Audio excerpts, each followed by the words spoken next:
నంద్యాల జిల్లాలో 20 మంది విద్యార్థులకు ఫుడ్ పాయిజన్ అయింది. పాణ్యం గిరిజన గురుకుల బాలుర పాఠశాల విద్యార్థులు అస్వస్థతకు గురయ్యారు. నిన్న రాత్రి నుంచి వాంతులు విరేచనాలతో విద్యార్థులు అల్లాడుతున్నారు. ఫుడ్ పాయిజన్ కి గల కారణాలపై అధికారులు ఆరా తీస్తున్నారు.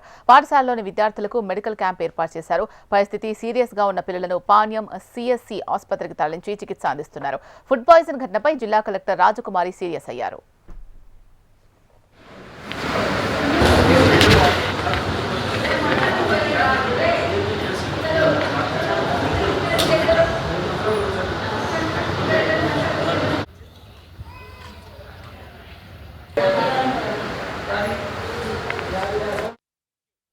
నంద్యాల జిల్లాలో 20 మంది విద్యార్థులకు ఫుడ్ పాయిజన్ అయింది. పాణ్యం గిరిజన గురుకుల బాలుర పాఠశాల విద్యార్థులు అస్వస్థతకు గురయ్యారు.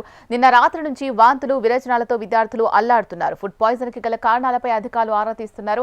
పాఠశాలలోని విద్యార్థులకు మెడికల్ క్యాంప్ ఏర్పాటు చేశారు. పరిస్థితి సీరియస్ గా ఉన్న పిల్లలను పాణ్యం సిఎస్సి ఆసుపత్రికి తరలించి చికిత్స అందిస్తున్నారు. ఫుడ్ పాయిజన్ ఘటనపై జిల్లా కలెక్టర్ రాజకుమారి సీరియస్ అయ్యారు. దీనికి సంబంధించి మరింత సమాచారం మా అమరావతి బ్యూరో హరికిషన్ అందిస్తారు. హరికిషన్, ఇలా పాణ్యం వద్ద ఉన్నటువంటి ఆశ్రమ గురుకుల పాఠశాలలో నిన్న రాత్రి నుంచి కూడా విద్యార్థులు తీవ్ర అస్వస్థతకు గురయ్యారు. చాలా మందిని కూడా సమీపంలో పాణ్యంలో ఉన్నటువంటి ప్రైవేట్ ఆసుపత్రికి తరలించి అక్కడ చికిత్స అందిస్తున్నటువంటి పరిస్థితి ఉంది. అయితే పిల్లలందరూ ఒకటే చెప్తున్నారు, రాత్రి రైస్ తో పాటు సాంబారు అలాగే మజ్జిగ తీసుకోవడం జరిగింది. మార్నింగ్ కూడా టిఫిన్ తీసుకున్న తర్వాత అంటే స్టార్టింగ్ రాత్రి నుంచే ఒకసారి విరేచనాలు వాంతులు చాలా మందికి అయ్యాయి. మార్నింగ్ నుంచి అవి మరింతగా ఎక్కువ అయ్యాయి. ఈ నేపథ్యంలోనే ఒకసారి ఉన్నతాధికారులకు కూడా స్థానికంగా ఉన్నటువంటి ఉపాధ్యాయులు సమాచారం అందించారు. వెంటనే సంఘటనా స్థలానికి చేరుకున్నటువంటి వైద్యులందరూ కూడా వైద్య తనిఖీలు అయితే ప్రస్తుతం చేస్తున్నారు.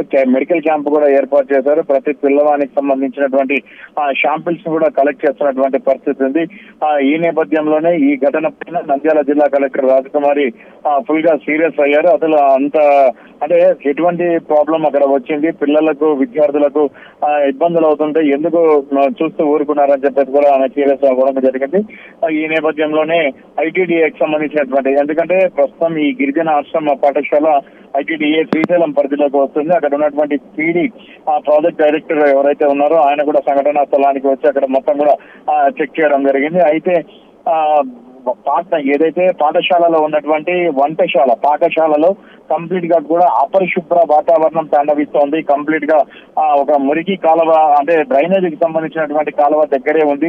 దానికి సమీపంలోనే వంట చేస్తున్నారు. పిల్లలందరూ అక్కడే కాళ్ళు కడుక్కుంటున్నారు. అలాగే తమ ప్లేట్స్ ని కూడా శుభ్రపరచుకుంటున్నారు.